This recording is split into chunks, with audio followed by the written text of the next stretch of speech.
Hey, what's going on? My name is Daniel Calderon and welcome back to Corner Talks. The pandemic. Who would have thought that we'd all be facing such a crisis, such an event that would take over the globe? An event where a virus is spread and we're all forced to be in lockdown, be in isolation. It got to a point now where we don't even know what is normal anymore. We can't even remember a time before the pandemic. Whether it's physically, emotionally, financially, mentally, we've all been affected by the pandemic. We've all been affected in our own way.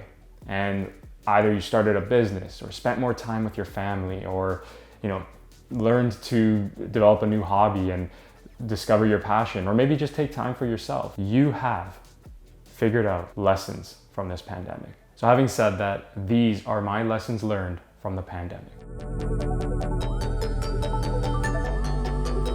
Before this pandemic began, we were just so caught up in our lives. We were caught up in what we were doing, how much we were making, the rat race, if you will. And, this pandemic hit us abruptly, it hit us blindsidedly. It had no warning. I know there's been people that claim it's been around since December 2019, but from where I stood and from the people that I know, we were, blindsided. We didn't know what to expect. We had no indication that the world was going to be shut down. So we were so caught up in our own lives. We were caught up in our head. We would, be trapped, a lot of us, in what we were doing. And we really didn't take a step back and question what, made us passionate, what gave us energy, what made us ultimately happy. And, this pandemic, when it hit, I doubt there was people were thinking immediately, about the trivial things like, why is Bobby making more than me? Or why is Stacy in a relationship and not myself? These questions were ludicrous. These questions did not, seem to be reasonable. And the reason being is because we're in a situation where our safety and our health is at a crisis. They are jeopardized. And my point being is that when this event happened, none of us were thinking immediately about those trivial thoughts. None of us were thinking about how much money we were making, how we dressed, how we looked, what we posted. We were thinking just, how do we get out of this situation? Will I still have a job? Will I still be able to support my family? Will I still be able to support myself? And in a way, I enjoyed that idea because it forced everybody to confront themselves. When we were in isolation, the next step after identifying and establishing our safety, we realized, okay, now what's going to make us happy? What's going to keep us busy during this time on our own? During this time when we're bored out of our mind or when we're not doing things that were considered normal like before. I know a lot of people would, travel a lot. Or I know a lot of people that, would constantly be hanging out with the friends and going to bars. But at the same time, we couldn't do that in the pandemic. We had to be forced in isolation to be with ourselves. And that leads to seeing what drove our happiness. We were forced to do this because it was our only option. And this came about for myself when I was also very lost. I was very confused when that pandemic hit. I didn't know where I was going and what direction I was headed. But I had to slowly rebuild myself. I had to realize I'm only gonna get out of this, at least from a mental point of view, if I focus on who I am and what drives my happiness. And for me, it was film, it was editing, it was also reading. And then I discovered hobbies like, drawing and podcasts and vlogs. And by constantly asking yourself these questions on who you want to be, what you want to do, or what makes you happy, you're becoming in touch with who you are. And when you become in touch with who you are, you find a peace. So I really do believe that chasing your happiness is very important and it's very critical, especially in a time of this pandemic. And I've learned once this thing is finally over, that your happiness is your ultimate truth. Your happiness is your ultimate beacon to be striving towards. And if you're not going towards that, you have nothing else to live for, because eventually you'll crash. And when you crash, you'll crash extremely hard.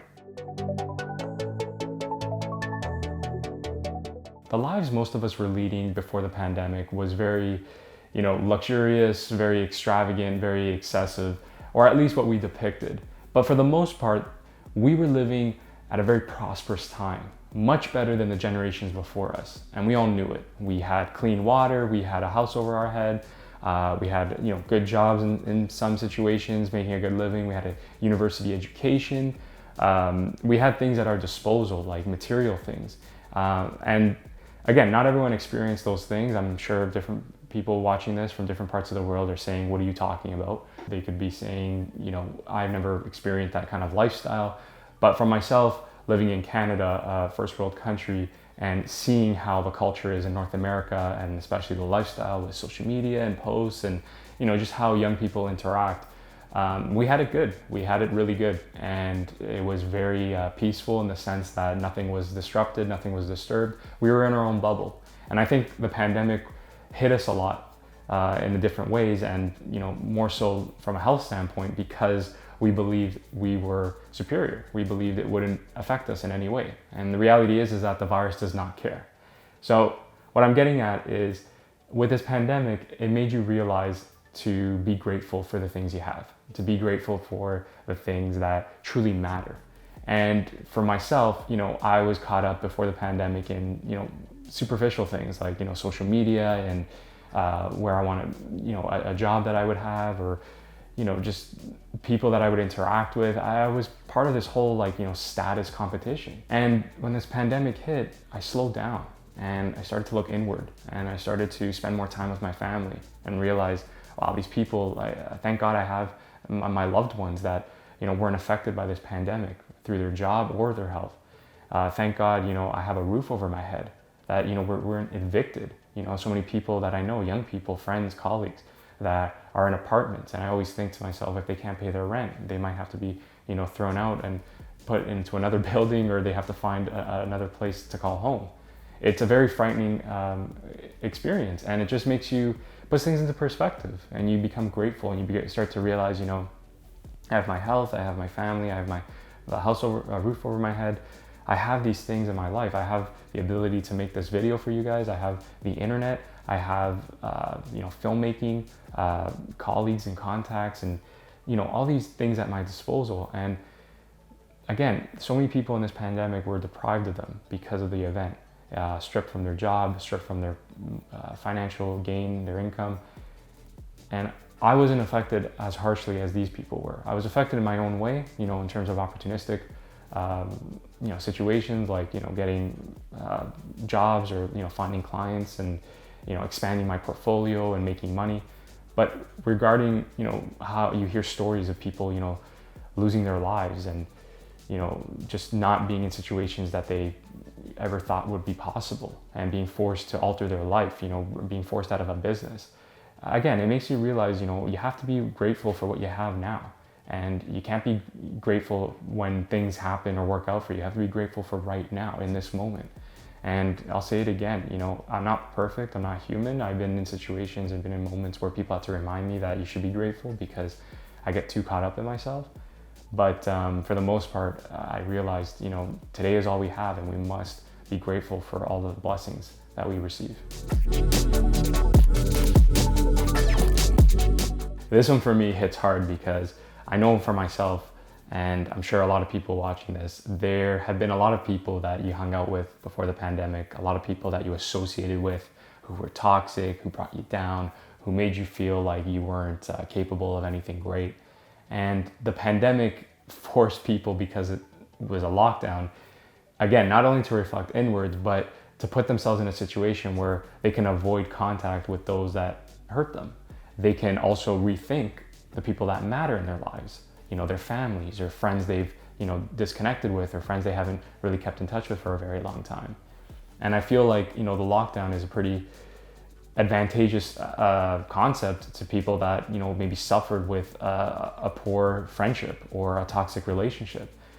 That's why you hear so many people breaking up. That's why you hear so many people unfriending and unfollowing and blocking people, is because they're realizing in that moment of isolation, when they're confronting their thoughts, when they're confronting themselves, they don't need these people in their lives to be happy. They don't need these people to feel successful, or to feel that they're a representation of their identity, So when you hear these relationships, and especially, and you have friends of mine that people are just breaking up because of this pandemic, and they haven't really spent enough time, whatever. I think there's more to it. I think a lot of people are realizing, what's important in their lives, and the dreams or the goals that they want to achieve, or maybe they're just reassessing the relationship in themselves. And it's not even romantic, it could be even a platonic one, friendships, friends that, come and go, friends that, are just there one moment and gone the next, because, you realize, a personality doesn't click with yours, or you mature. You start to say to yourself, do I really want to always be this whole friendship with this person was based off of me just bar hopping, going to get drunk or going to house parties. But if you strip that away because of the pandemic, you put that into the equation, you realize, what do I have in common with this person? What else can I do with them? So I really do believe that with this pandemic, especially with myself, you start to realize the people that matter most. The good friends, the good contacts, the colleagues that uplift you, that want best for you, and your family that loves and supports you. And if you're fortunate to have these things, I tell you from the beginning, it's a blessing. It really is. And you have to be grateful for these things. I know it's easy to get caught up and say, I'm so far behind in my career, or I'm not making enough money, or this pandemic screwed me over in, this area of work. But the reality is that we have other blessings that we can look at. We have other things to be grateful for. It's not easy, but look at them for reassurance, to know that you're not alone. Everyone's going through this situation, including myself. And it's not as severe maybe as you watching this or someone else that's watching this, but I can tell you that we're all affected in our own way. And I think the best way to overcome those feelings of being isolated, being in a moment of despair, is to recognize that you're not alone, and to recognize that other people are just as much as you suffering. I've said this many times in my blogs and from the books that I've read, and I will continue to speak of this because I believe it's the ultimate truth. It's something that I carried with me from the beginning of the pandemic right up until this point. And that is, the present is all we have. The present moment, you just think to yourself, the pandemic has claimed so many lives, and it does not care whether you're rich, whether you're poor, whether you're young, whether you're old. And I think it hit me when I started realizing this virus is not taking the lives of those that are older, in their 80s, in their 90s, their 70s, their seniors, whatever have you. They're taking now people that are my age, in their 20s, 26, 19.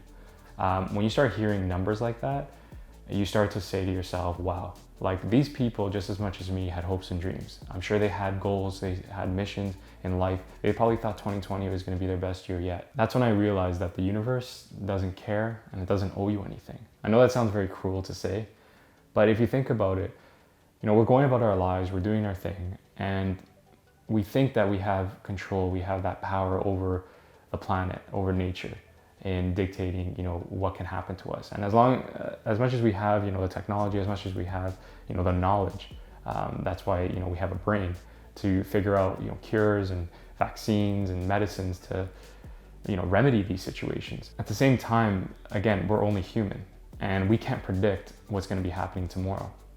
And this pandemic is evidence of that notion. It is evidence that in 2019, including myself and many other people, when I was in Times Square in New York, I did not believe that 2020 was going to be what it was. And I did not believe it was going to carry on to 2021. In fact, when people were telling me like it's going to be worse and we're probably heading into a pandemic, I laughed it off because I said, they're not going to shut the world down. I just didn't believe in that. You can't shut the economy down. You can't shut society, civilization down. It's impossible. Not businesses and capitalism, especially because we live in a capitalist country, is not going to accept it. But it happened. And this is my point, is that the universe does not care and does not owe you anything. It doesn't care about what you're thinking, what you're doing. It just operates, it just runs. And you have to figure out how to adapt. You have to figure out how to rise above the adversity. And you have to figure out, what is important to you. Thank you again, guys, for joining me on another Corner Talks. I really hope you enjoyed my discussion on the lessons I've learned from this pandemic. Like I said before, guys, it's all about reflecting on yourself, looking inward and realizing the things that matter to you, the things that are important, whether it's the people, your passion, your dreams, and your happiness.